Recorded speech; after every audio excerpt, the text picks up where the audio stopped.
All righty, we are live. Welcome everybody to this another session of the National Entrepreneurship Week here. I'm Dr. J, the host here, and we have Andrea Eastman-Mullins with us today from West End Learning. And so this is the second day of the National Entrepreneurship Week that I'm hosting. Yesterday, we kicked it off with talk about EdTech entrepreneurship. For those of you who don't know what National Entrepreneurship Week, it's a congressionally chartered week dedicated to empowering entrepreneurship across the United States. It was relaunched in 2017 as part of to bring together a network of partners from Maui to Miami to educate, engage, and build equitable access to America's entrepreneurship ecosystem. So, what better way to talk about entrepreneurship today with Andrea? We're going to talk about OER in open educational resources in entrepreneurship education. I'm going to introduce Andrea here. Andrea is a digital publishing and e-learning leader. Andrea has over 25 years of experience developing products for teaching and research. Andrea is the founder of West End Learning, helping faculty and nonprofits develop and adapt innovative learning content. West End's platform Syllect supports course design and entrepreneurship by curating open educational resources from over 600 sources and aligning them to course themes. So welcome, Andrea. I hope I didn't miss anything? Did I miss anything from your introduction? No, thanks, Jay. It's great to be with you and appreciate the intro and love that you're focusing on OER during this important week. Yes, and and the thing is, we actually connected because of open educational research. I think it was like a blog post or something I wrote, and then you connected with me on about that topic. Absolutely. Yeah. So yeah, so one of the things, so we'll just kick it off here and just have a conversation, the guide, what is entrepreneurship and how is that into entrepreneurship education? So I think one of the first things for people who don't know, like what is OER? What is open educational resources? Yeah, that's a great question. What I find speaking with faculty is that most of them are already using OER and they don't even know it because OER is just not a term that faculty use very much. But what it stands for is Open Educational Resources. And the technical definition is that, of course, they're freely available and open, but they can also be reused and repurposed. So they deliberately have a licensing right so that if you want to use it, but change it up, use different images, rewrite some of the text, you have the right to do that as long as you give attribution. So some people use YouTube videos, which are open, but can't necessarily be edited. And some people use open textbooks through OpenStax. That's technically OER, which has that licensing right. But all of it, I think, serves to save the students money. And faculty really find so many creative resources online, either through their library, through YouTube, through sessions like these, finding things they can use in their teaching that save students thousands on textbook costs. And that's really the intent of the OER movement, is to help save students money. So going with that, and I think what is the big deal about OER? And I think that's a huge topic. You know, there's a lot of when you look at the research of OER, and we're not going to get too much into the research, but what's the big deal? Why does I always feel like OER either people like it or people don't like it, and there's really no middle ground. I always feel like that way with faculty, right? Either you like it or you don't like it. So Yeah. what's the big fuss about OER? Yeah, for sure. Well, the big thing to love about OER, I think there's two things. Certainly, student access to education is so important, and affordability is huge. Students save on average $1,200 a year over textbook costs if faculty are using OER, and that's a significant cost savings for people in community college as well as up to very large four-year institutions. So there's a huge cost savings overall if you replace a commercial traditional textbook with open available resources. So the student savings is a key component. But the other thing I find when faculty free themselves from using a traditional text, their courses actually get much more creative. And entrepreneurship is such a good discipline to do that in because it's so applied. So a lot of times people are trying to teach entrepreneurship by getting students out into the street and doing activities and really building things themselves. And all of that can be done with open resources outside of a traditional commercial textbook.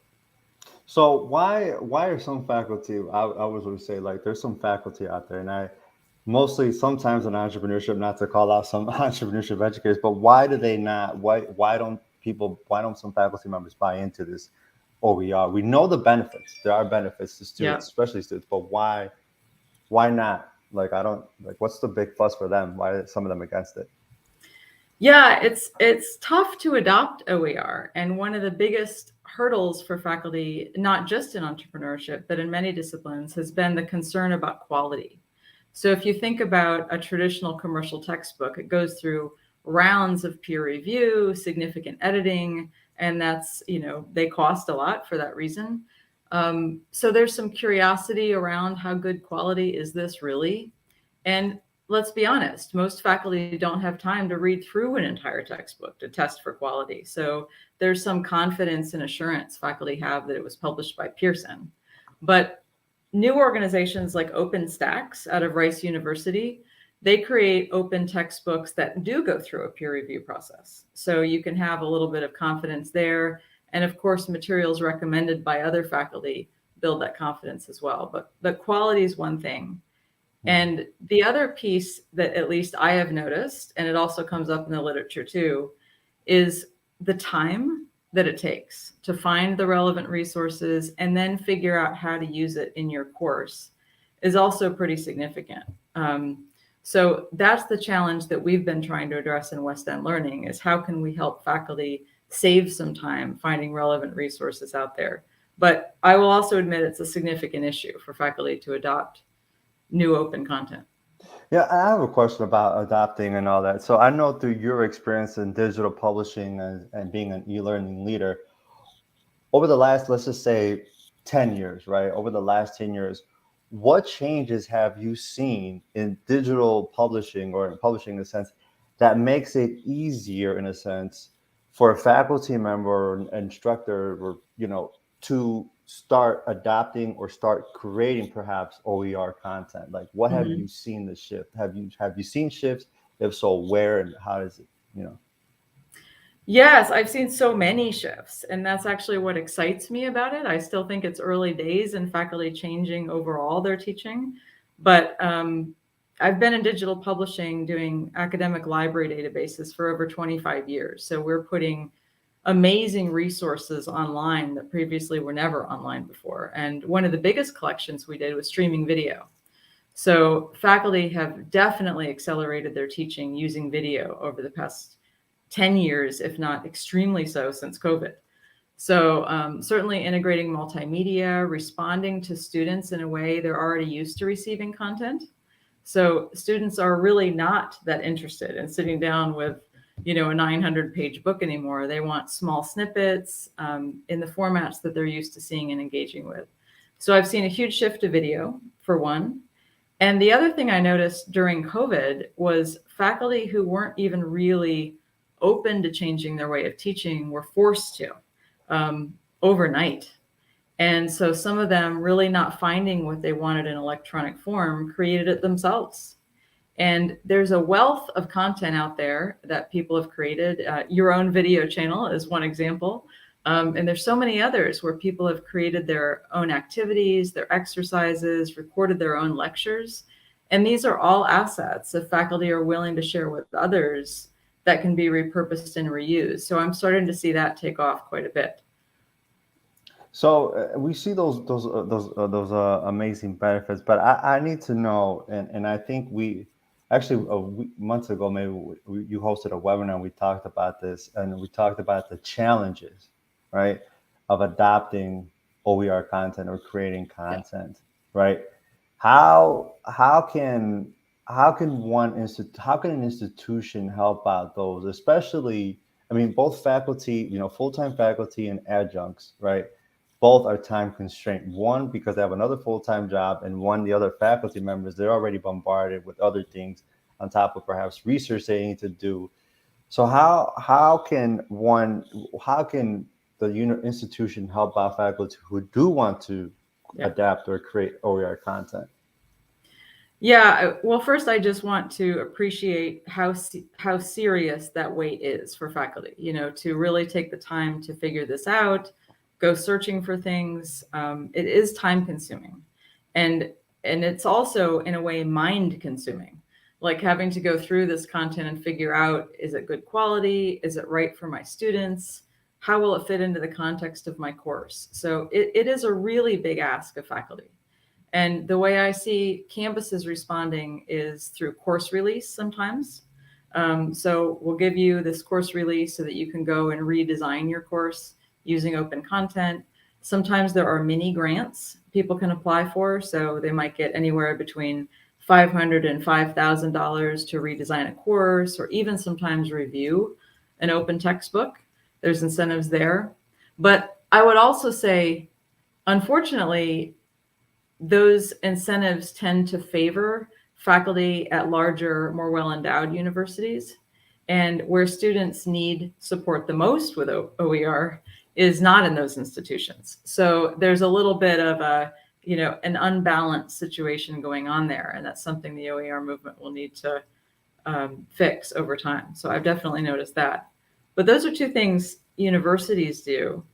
But also nationally, there's a lot of emphasis supporting the creation of open educational resources, large grant funds going to the creation of course, OpenStax and other material out there, and associations and scholarly groups within disciplines are also really good recommenders and aggregators of open resources. So USASB is one really great example. They have a huge syllabus exchange, course activities, recordings of their sessions.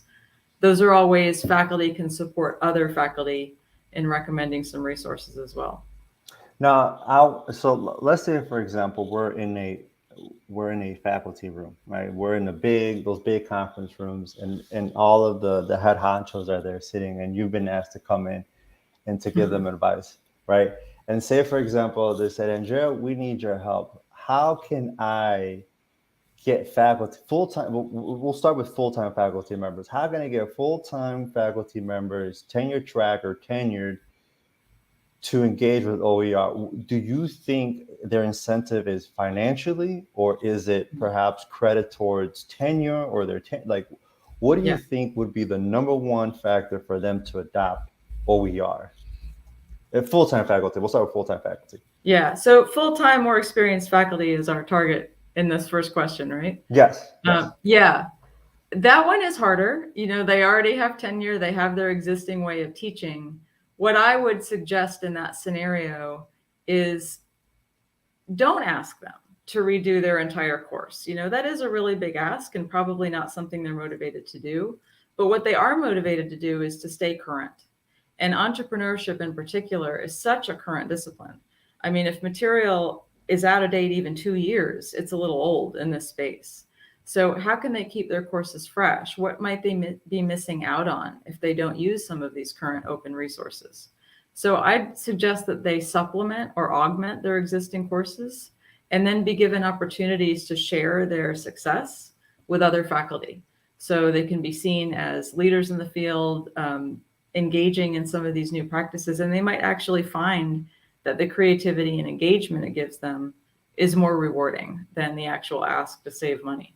Okay. What about tenure track? Like, let's say junior faculty. Yeah, tenure track. I would love to see the tenure and promotion process recognize contributions to OER. And there are a lot of movements going on to try to make that happen. But like most really large policy things in academia, it will take some time. Yeah. But what faculty can do there is very similar to pre-publication research or other material like that, showing the impact. So if they do adopt open educational resources in their courses, they're showing the impact on student savings and student engagement, but they can also use their experience and communicate about it in articles. They can do conference presentations, particularly in entrepreneurship. All the major associations have teaching tracks in their conferences. So sharing that experience, getting some recognition in the profession for the work that they're doing, that can go into a portfolio for tenure and promotion and really support the work they're doing there. Okay. What would you say for adjuncts? Yeah, adjuncts, that is probably the hardest space because A, they don't have time Mhm. and there's not a lot of promotion and tenure incentive to do that. So for them, it really is, I think, about student savings in terms of the work that I've done with professors in community colleges, adjuncts. There's a deep concern there for students and what they're spending. And if we can make it easier for them, then all the better. So a lot of times they're given a course maybe days, if not, a few weeks before they have to teach it. And in those cases, it's so much easier to take what's been handed to them in terms of curriculum versus create their own. But one of the things we're trying to solve is that with our product Syllect. So we allow faculty to take an existing syllabus and upload it, and it will automatically match it to content that may be relevant for their course. Or they can just go in by course theme, say teaching intro to entrepreneurship, and find some really great open resources that they could do in the classroom, activities, videos, podcasts. So making that easier for them, but also showing them how valuable the student savings is on the other side. Yeah, most definitely. I think some institutions are finally starting to adapt into OER. Others, again, I think the old school guard, I call it, right? The ones who've been in there, like, no, you have to use the textbook and this and that. I don't know about OER. Now, Yeah. have you seen have and I've seen this the big publishing companies, right? Do they feel threatened by OER? I get the feeling they are, but you Hmm. haven't been in that world. Do they feel the threat of it? Like OER is coming. Now we gotta adapt our model here because we're gonna start losing out to this free content. Yeah, there's been a big shift there, but less so. I would say they're less threatened by OER than the idea that faculty may move away from commercial textbooks. So the counter move by that world has been the move to inclusive access. Have you ever heard of inclusive or equitable access? Hmm. So these are programs where students come in, and included in their tuition is access to a collection of ebooks, textbooks, and there's already been an agreement made the with academic affairs and with the publisher directly. So students do get a discount in that situation, but they're still paying for access, and they're kind of locked in through their years on the campus. So that's a way that the large publishers have help preserve that revenue stream. And they've also created software tools that layer on top of that content. So homework systems that are very helpful. But unfortunately, in my opinion, they all have a student focused business model. So students are still at the end of it paying for the content, paying for the homework systems, paying for this access. And so that's a bit of a challenge still. Yeah. And I think one sense, and I think OER, even though it may not compete head to head with these big, large publishing companies, is actually kind of made them change their model in a sense. Because I've seen over the last maybe 5 years or so, big name, I don't want to name them, but big name publishing companies have changed their model to what that I've seen, right? They have this subscription model. Oh, access all of our textbooks for this one price for the entire semester instead of Right. purchasing each $500 textbook or whatever, so to because of the student cost, was the cost Yeah. for the students is getting out of control with some of these textbooks. Exactly. And that is better for students, to be fair. Like, again, I'm a believer that OER is the intent here is student savings. And Hmm. even though it's not all unfolding exactly at perfect OER, the existence of OER has forced a tremendous shift that is eventually yielding student savings of all kinds. So I think that's a very important move. Yeah, and so and I want to we'll get this kind of last as we head into the final stretch here, the last part. I want to focus more on this entrepreneurship education with OER because I think Yeah. I've created content entrepreneurship content. And I told you it was time consuming for me. Like it was part of my time. I wasn't paid for this. And Hmm. so, what is the future of OER in this entrepreneurship education space? Right, we have organizations like USASB and perhaps other organizations out there focused on entrepreneurship education. where does OER fit into it? Do we see a positive trajectory? Do we see a negative trajectory? Do we see we still have work to do trajectory? Mm-hmm. Yeah, that's a great question. I think OER, or just open resources generally, align so well with the field of entrepreneurship. It's a collaborative field. So I see a lot of faculty sharing, suggesting things to each other, helping new faculty in the field get up to speed really quickly. So all of the right ingredients are there. I think what it lacks is a unifying group to pull it all together. And that is an opportunity for some of the associations in the field, different tools to aggregate and put it together.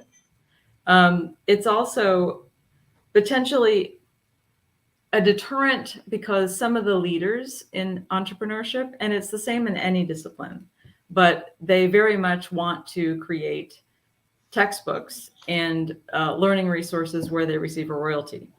And so that is a challenge. You know, you have some leaders in the field obviously out there writing and advocating for their own work, where they could be contributing something as an open resource. And maybe the solution there is a hybrid. So there's no problem creating a published work and receiving a royalty back, but there's also no problem posting some amazing discussion questions that you've used in the classroom and sharing them with new faculty in the field. So I'm hopeful both will continue as we go forward. And that's funny you mentioned about that, about the publishing, the royalties, all, because I'm not sure if I mentioned this to you, but years ago, a while ago, I wanted to actually create some content for educational purposes, and I looked into this entrepreneurship textbook, and I wanted to copy this picture or use this picture, this graph or whatever. And I get in contact with the publisher. He goes, "Yeah, you can use it. It's about $500 to use it," or something ridiculous. Like I was like, "Just to use that? Are you kidding me?" I was like, "No, I'm good." And I think that really helped me push forward to OER, because I'm like, I'm not paying, and this was years ago. Who knows with inflation how much it would cost now? But I think that's one way, of course, where faculty or whoever, educators, can see, like, you know what, I'm not going to pay $500 to copy this picture for educational purposes. Mm-hmm. You know, and I think that's where, you know, people in OER space can make a case. Listen, you know, this is the reason why we need OER in the field, especially in entrepreneurship education. Yeah, that's a really good point. It gets to that idea of the reuse and just having something already licensed for reuse, where you can mix and match snippets of video, images, even sections of text, you know, and repurpose them on slides or in your own worksheets. It allows you to customize the content so much more for your students. Mm-hmm. And that's, in terms of student engagement, so much more important than them just going through kind of a vanilla text. Yeah. And I have to ask this. So where did your passion for OER, like, there had to been a moment, like, I'll tell you, because my moment was actually, I was writing my dissertation and I just had to had to write something, and that's where my OER love came from. But there had to have been a moment where you're like, man, this OER content is awesome.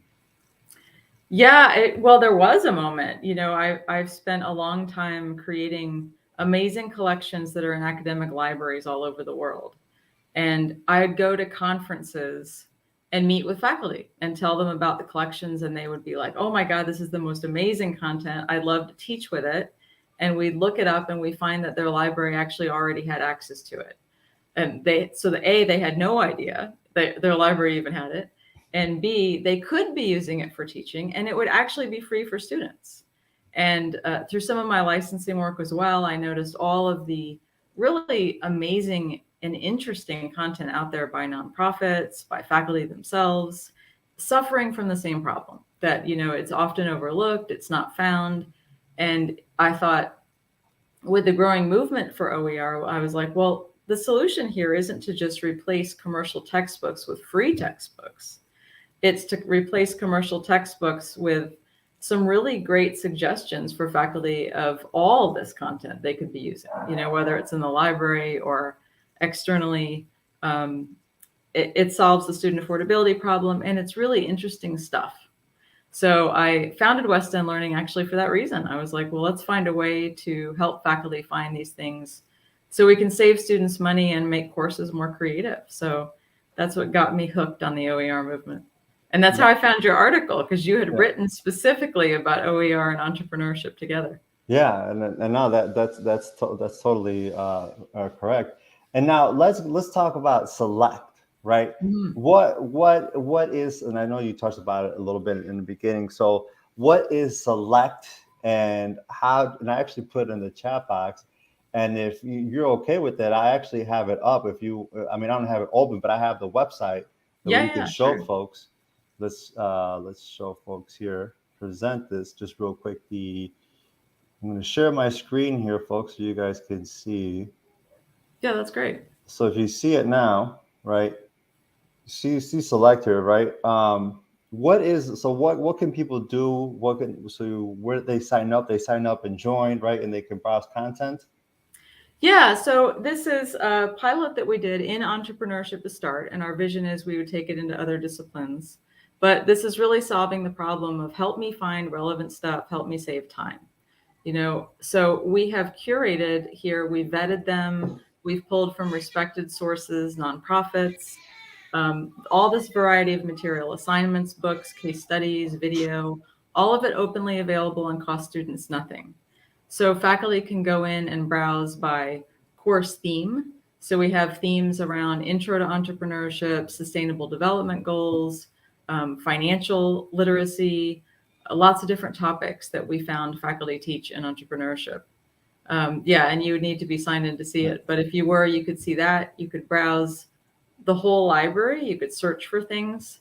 And the idea is instead of throwing you out into an unvetted, uncurated Google, yeah, we have already worked with some of the experts in entrepreneurship, and we've tagged and indexed some of the material that's most valued in entrepreneurship to start with. yeah. So, yeah, that's Select. And if anybody's interested, just contact us. We offer individual and department subscriptions to help save faculty time preparing courses. Yeah, most definitely. And I think it's a great content, it's a great tool. And I put in the chat box the Select that app. And I also put Great. West End Learning there. So definitely, and I highly encourage people to check that out. Actually, one of my stuff is up there as well, so they could definitely, That's right. You are a yeah, contributor. You've got your YouTube channel and everything. yeah, Yeah. yeah. So definitely, well, that's a great tool there. So, any last moments, any last words here on open education resource and entrepreneurship education that you want to tell folks? No, I thank you for highlighting the topic, particularly as it's a faculty-led topic. I think more and more faculty respect and learn more about it when they hear from other faculty. So thank you for raising it and being an advocate. I think there's so much potential, and we're really only at the beginning. So happy Yeah. to chat with you about it. Well, thank you, Andrea, and definitely look in the chat box for it's www.select.app for that, and of course also check out www.westendlearning.com so you can check out the website. And I definitely encourage faculty and institutions to register for Select app. So thank you, Andrea, and thank you everybody for watching this. And have a great rest of the week on this National Entrepreneurship Week. Great. Thank All right. you. Thank you.